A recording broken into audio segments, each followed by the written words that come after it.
Our programs offer many languages. Please visit suprememastertv.com/schedule. Nos programmes offrent plusieurs langues. Veuillez visiter suprememastertv.com/schedule.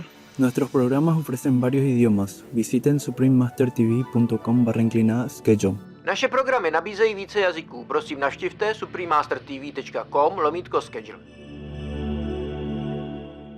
That's the life that I want. And I always love that kind of life. That's the happiest time of my life. That reminds of the poem On a Riverbank. Yeah, I also sat on the riverbank. That's where the poem came from, the song came from. Also another one I made for the Buddha birthday, also on the Ganges River. Yeah, these poems are real, real scenery. Yeah. I really love to have that kind of life.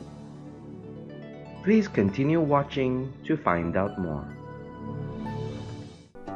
Supreme Master Ching Hai's lectures are not a complete meditation instruction. Please do not try alone. For free of charge guidance, please visit godsdirectcontact.org or contact any of our centers near you.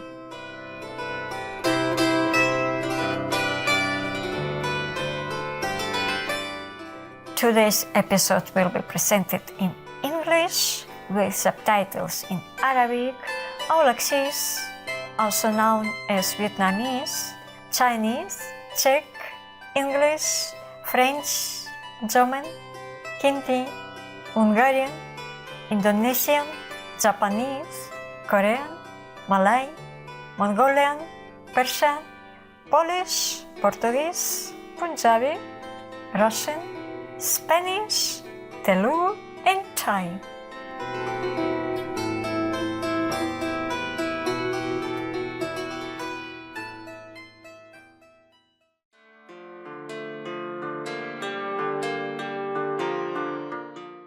Найдобріші привітання, освічені глядачі. Мене звуть Сонечко, я з Києва, з барвистої України. Наш народ молиться, щоб любов, яку ви даруєте нашим співвітчизникам, повернулася до вас розово.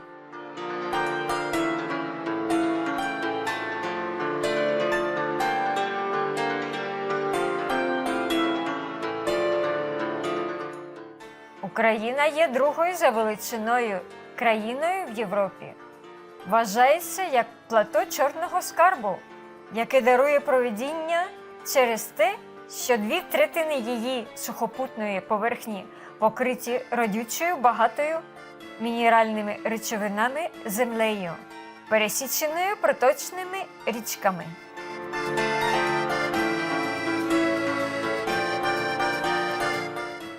Як одна з найбагатших харчових кошиків Європи, Україна є одним з найбільших у світі виробників соняшника, а також виробляє широкий асортимент сільськогосподарських культур, вкладаючи кукурудзу, пшеницю, цукровий буряк, ячмінь та сою.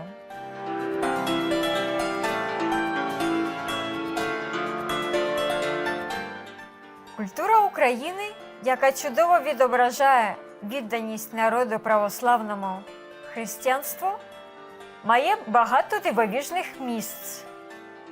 Наприклад, в Україні є свої 7 див, таких як велична Києво-Печерська лавра, також відома як Печерський монастир, вражаючий Софійський собор та острів Хортиця.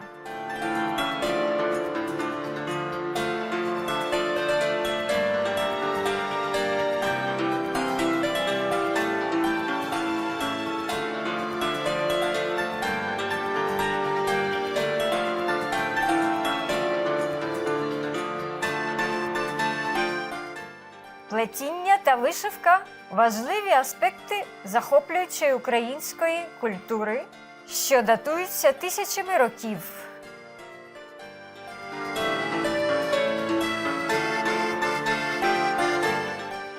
Більше того, музичних фестивалів та заходів, які подобаються на будь-який смак в Україні, є багато і проходять протягом усього літа. Дива цієї прекрасної, багатої на спадщину країни нескінчені.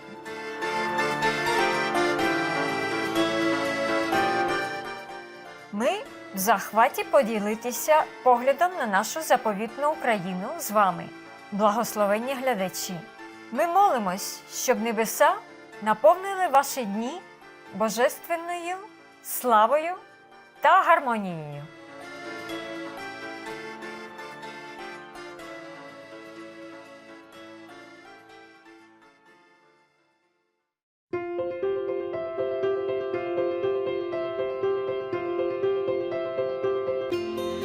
Протягом 3 десятиліть Верховний Вчитель Чен-Хай освітлює наш світ своїм божественним вченням. Повністю освічена майстер, вона надає метод медитації Куан-Інь тим, хто бажає негайно відкрити Божу природу всередині і досягти за одне життя вічного звільнення від циклу трансміграції.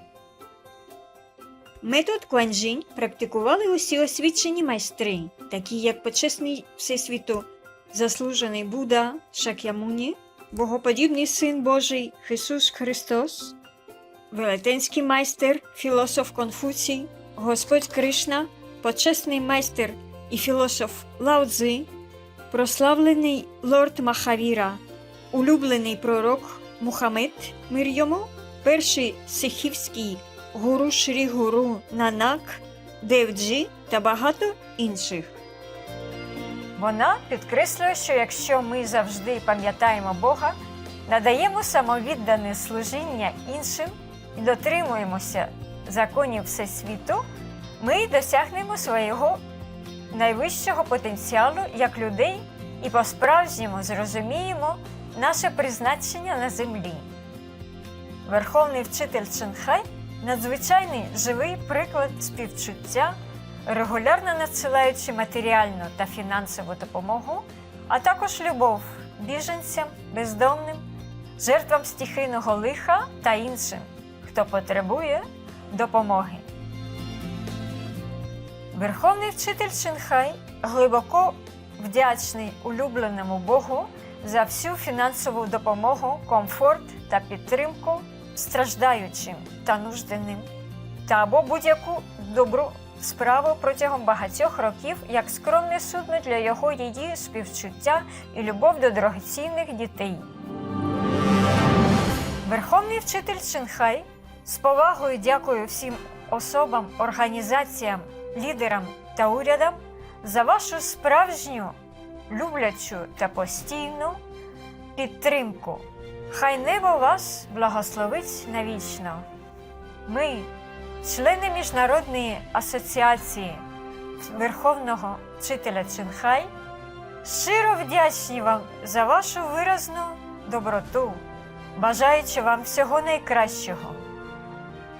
Верховний Вчитель Чен-Хай отримує підтримку любові та визнання та любов від різних організацій, засобів масової інформації, урядів та окремих людей, а також багато нагород від них, таких як премія миру Гусі 2006 року, що вважається Нобелівською премією миру Сходу, Всесвітня премія за духовне лідерство у 1994 року, премія Махавир у 2008 році, 22 лютого та 25 жовтня, обидва проголошені Днем Верховного майстра Чен-Хай, почесним громадянином США тощо.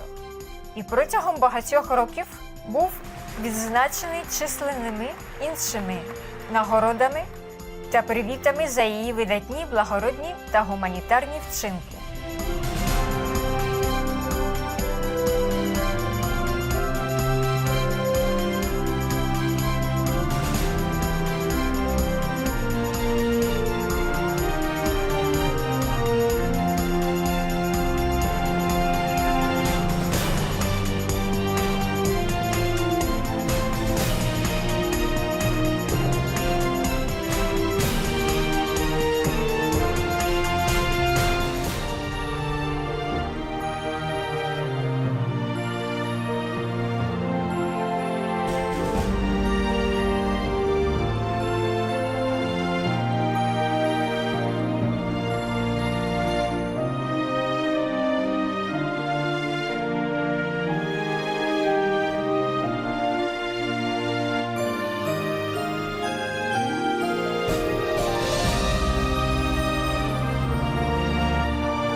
Просимо вибачення за те, що не змогли показати багато інших нагород та відзнак за брак місця та часу.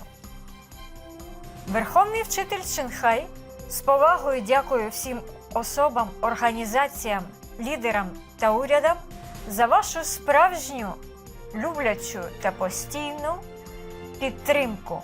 Хай небо вас благословить навічно. Ми, члени Міжнародної асоціації Верховного вчителя Чинхай, щиро вдячні вам за вашу виразну доброту, бажаючи вам всього найкращого. Верховний майстер Чинхай є справжній голос для наших чудових друзів-тварин, який сприяє мирній і люблячій рослинній дієті та умовам з пробудженням людства до святості на все життя, спокійного і славного всевеганського світу, де тварини і люди живуть у блаженній гармонії. Її ініціативи щодо розповсюдження веганської тенденції різноманітні, і вони включають в себе поширення листівок «Альтернативне життя», міжнародні веганські ресторани «Лавенхат», веганської компанії з продуктів харчування, веганські вироби з хутра, Supreme Master Television, а також регулярно спілкуються з впливовими лідерами уряду та беруть участь у телевізійній конференції з питань зміни клімату тощо. Ми це усвідомлюємо чи ні? Її зусилля мали величезний вплив на глобальну обізнаність про спосіб життя сприятливого для тварин і про те, як цей доброзичливий спосіб може принести міцний мір серед країн, врятувавши нашу планету від зміни клімату та катастроф. Протягом багатьох років Верховний вчитель Чинхай мандрувала по всьому світу, від Америки до Африки, від Європи до Океанії, та проводив сотні дискурсів з громадськістю та її учнями на різні духовні теми. Сьогодні ми благословенні представити одну з цих проникливих лекцій під назвою «Сутра Сурангама. 25 засобів для просвітництва». Третій розділ, частина 5-6, про між майстром та учнями, видана англійською мовою 6 квітня 2019 року в Тайвані, також відомій як Формоса.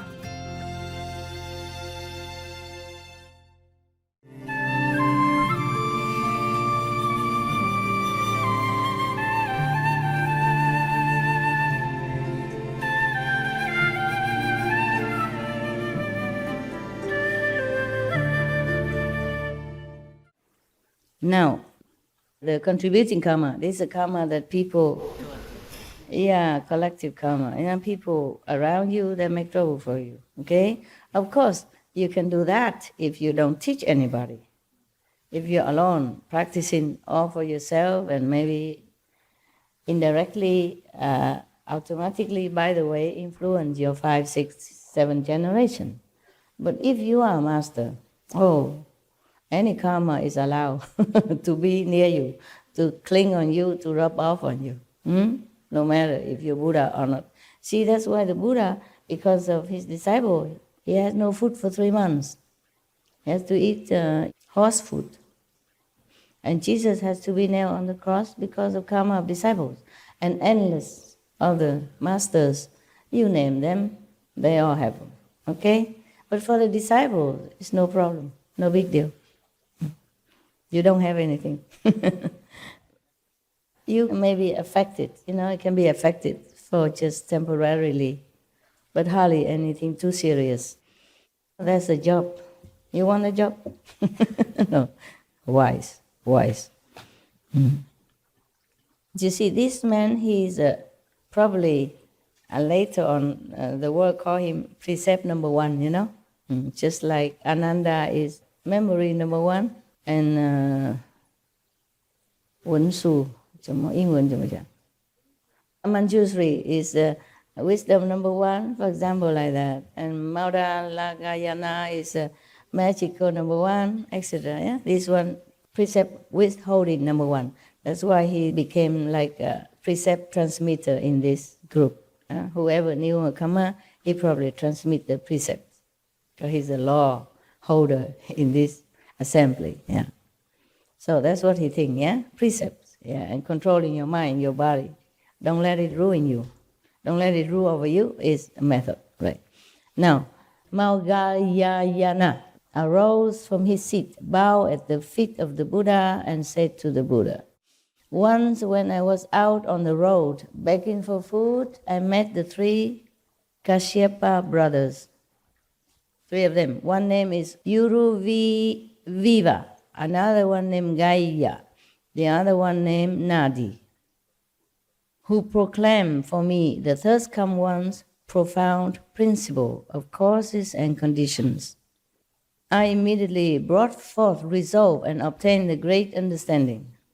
Just to hear the cause and effect, he determined to obtain a great understanding, meaning he resolved he must get enlightenment. Yeah, he resolved at that time, because sometime maybe he became a monk under the Buddha, but he has not completely determined in his mind to get enlightenment. You know, just too comfortable.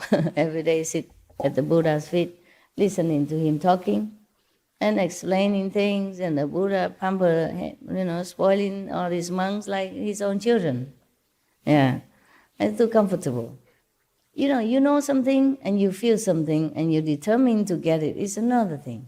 So he know, okay, everybody should get enlightenment just like all of you do. Yes, Master, we want enlightenment, but I don't know how much you want.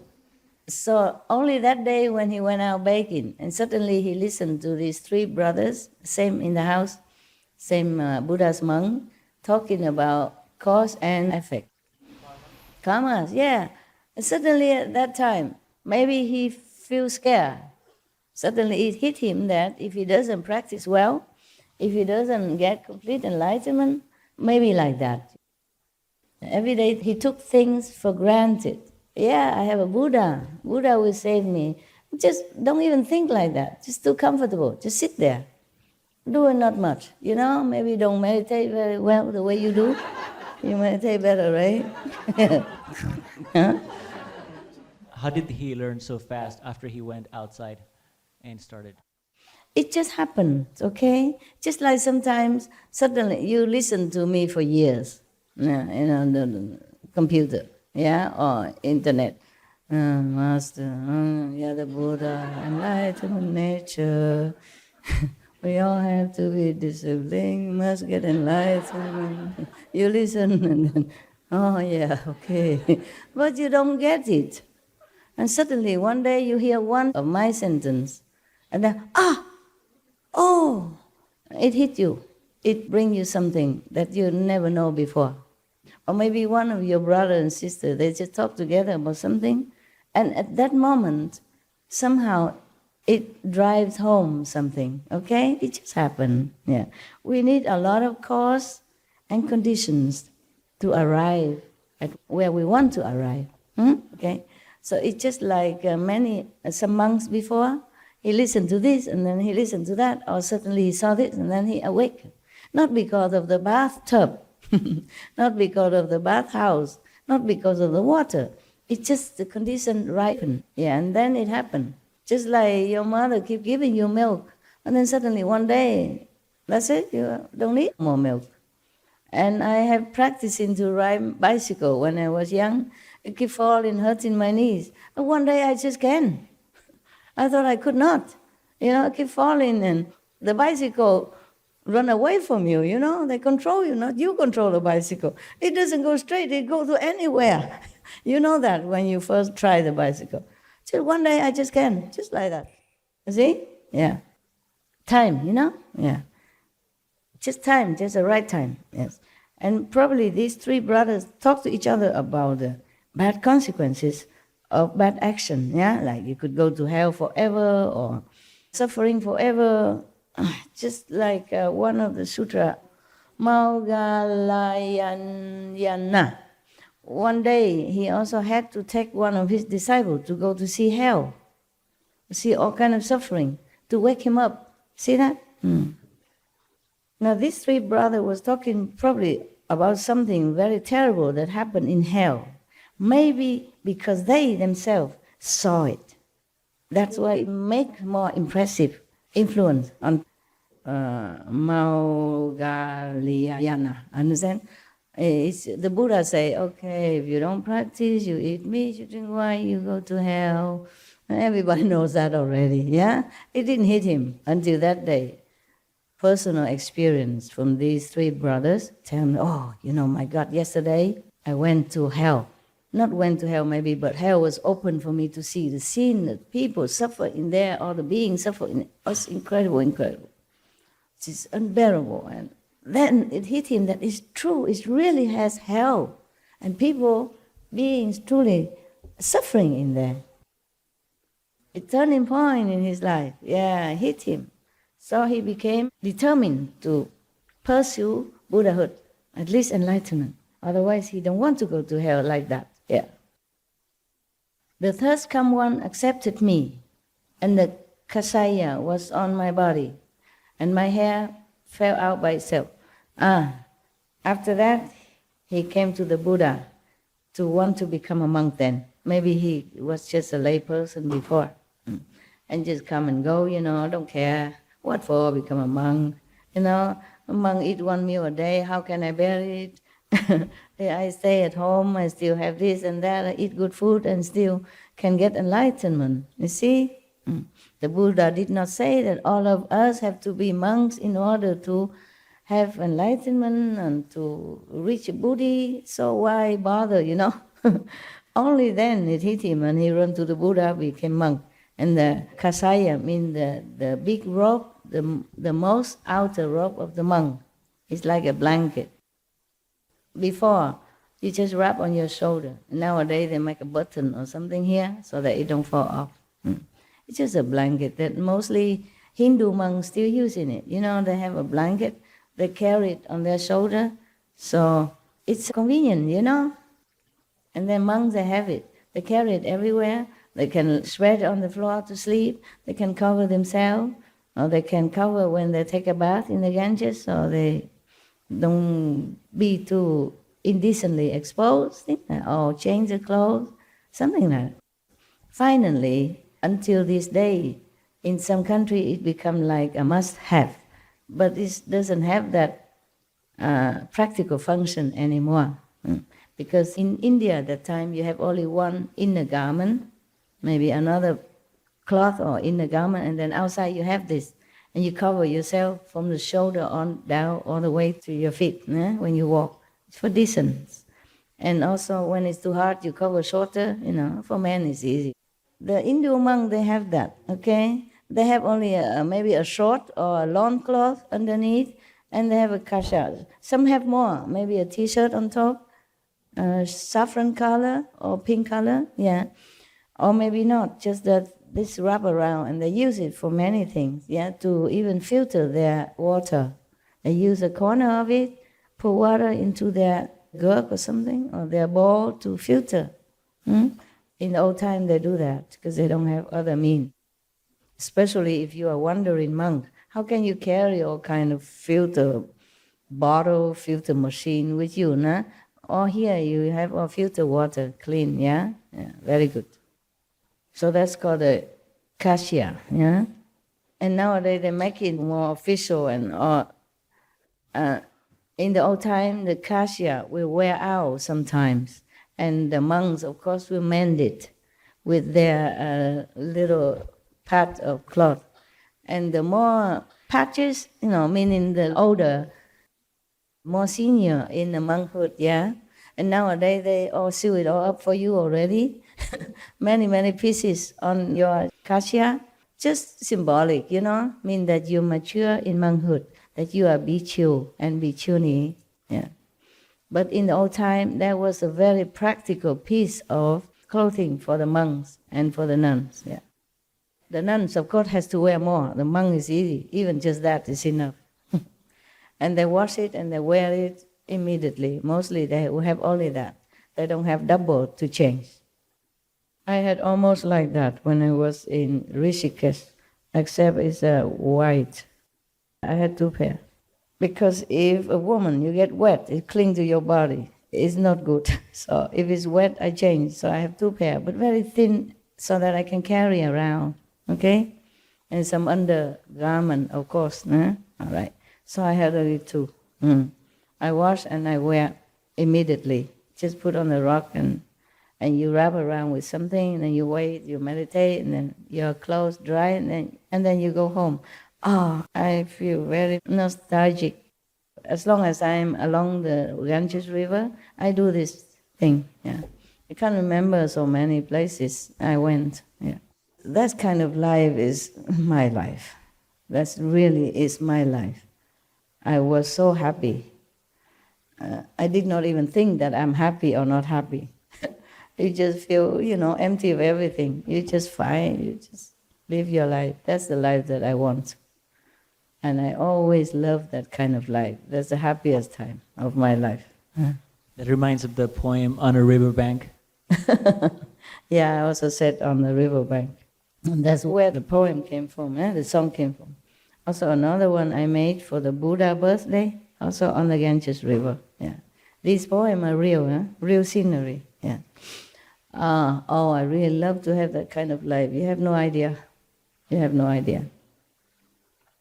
You have no idea how I love that kind of life. The other day I was talking to a sister from India, and we were saying if we could organize a retreat back in Rishikesh or something. You mean me? Are you? Probably we could have worked. All of you? Yeah. I don't know if they have such a big place for you in Rishikesh. It's kind of mountainous, and some ashram are very small. There's a lot of temples. Temple, but you not for all this. Small temples, yes. Yeah. And they let you stay 3 days only. Every resting place in between or temple, 3 days you can stay. Because others can come, otherwise you keep staying there and you become owner of the temple and no other pilgrim has no place, you see? So the rule, 3 days, yes, maximum. That's very hospitable already, yeah? But I love this kind of life. I don't remember any time, even during my marriage, good marriage, would I have been so happy as that time in Rishikesh. Rishikesh is a more deep impressed because I stayed there long and alone in little mud hut, and truly lived the life that I wanted to, even though I don't have a lot of money. Every day I can afford to make my own chapati, a few, and then a cucumber or peanut butter. That's it. If I eat an extra samosa, the next day I have to to skip lunch.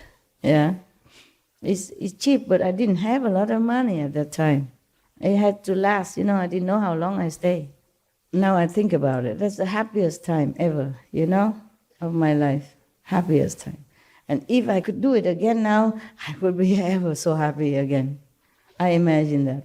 That is for sure. I know what I want. But we don't always have what we want in life, Life takes us different paths. We just accept it. That brings me to another topic. The brother asked me, just one more tent, and this one is bigger for you, Master, more comfortable, bigger, large. I said, no, I have one already, and I'm happy in it. Why have another? He said, just one more in case. I said, no, one more is too many already, because now I already have a lot of things. When I first came to the cave, I'm happy. I have only a few pair of clothes hanging on the string at the window, I don't even have where to hang. I tie the knot between one door and one window to make it like a triangle, empty spot, so I can hang a few pair of clothes. Yeah, and I intended to live like that.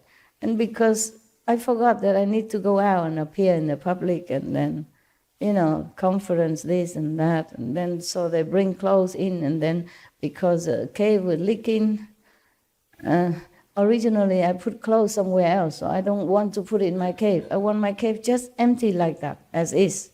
I don't even want one more chair inside. Just sit on that step so that I can use it also to climb high if I need. But then they brought in a big television. Fine, okay, it's good for me to check out sometime SMTV. And then later, because of my dogs. I have to move my dogs to where I put the clothes before. I used to live in the VIP house and one room and put all the clothes in there. That was temporarily during the first retreat. I don't want to stay there. I didn't want to. Any houses, don't want to. And have garden and lock gates and everything, yeah.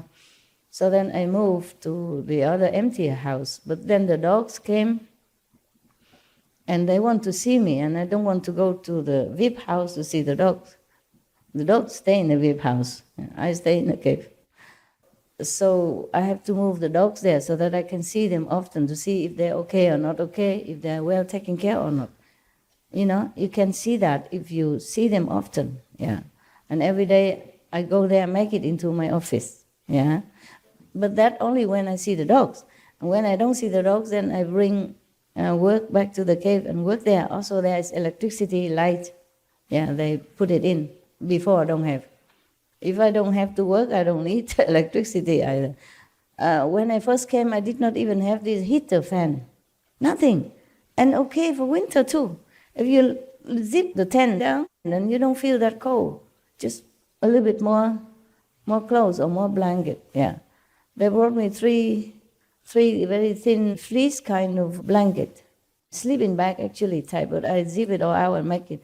I pin them together, 3 into one blanket. I didn't want to bother take another blanket in anything. I use them all like that, and it was okay. It's a little chilly, but it wasn't all bad. When you're tired, you come home, you just drop dead. Meditate and then drop dead. You don't feel too much discomfort. And then slowly, because of work, and then I have to move all the clothes back to the cave. And now I have even these plastic closet, yeah. But plastic, thank God, you know. But that's it, that's what I have now, yeah. Nothing more. Because of the clothes, you know, to protect these delicate clothes like vegan fur and stuff like that.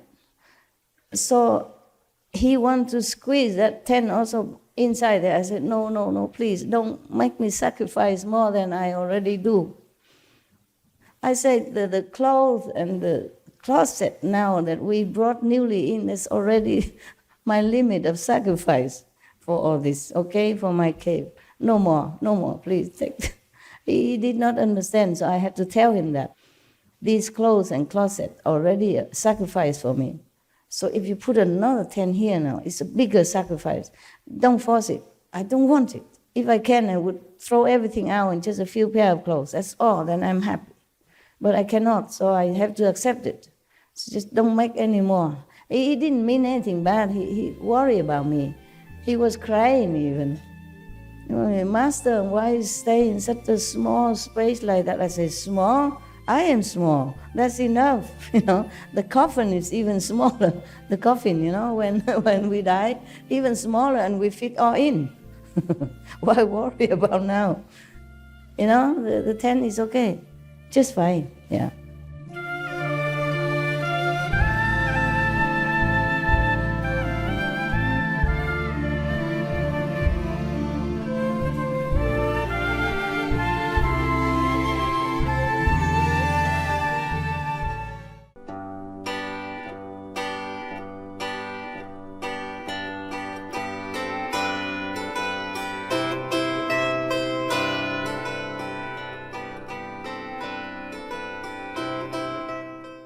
Шановні глядачі, дякую вам за приєднання до нас у сьогоднішній програмі під назвою Сутра Сурангама.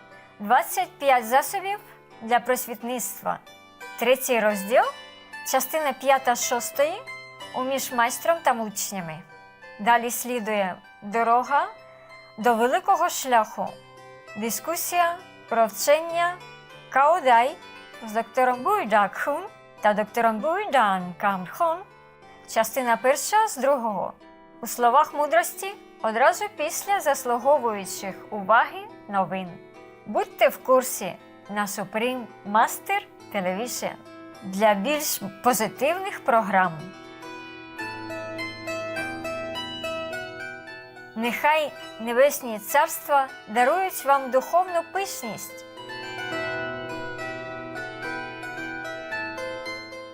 Respected viewers, Thank you for joining us on today's program entitled The Surangama Sutra 25 Means to Enlightenment, Session 3, Part 5 of 6 on Between Master and Disciples. Coming up next is Walking the Great Way, a discussion on Kaudai teachings with Dr. Buidak Hun and Dr. Buidan Kam Hon, Part 1 of 2 on Words of Wisdom, right after noteworthy news. Please stay tuned to Supreme Master Television for more positive programming. May the heavenly realms endow you with spiritual splendor. Our programs offer many languages. Please visit suprememastertv.com/schedule and suprememastertv.com/BMD.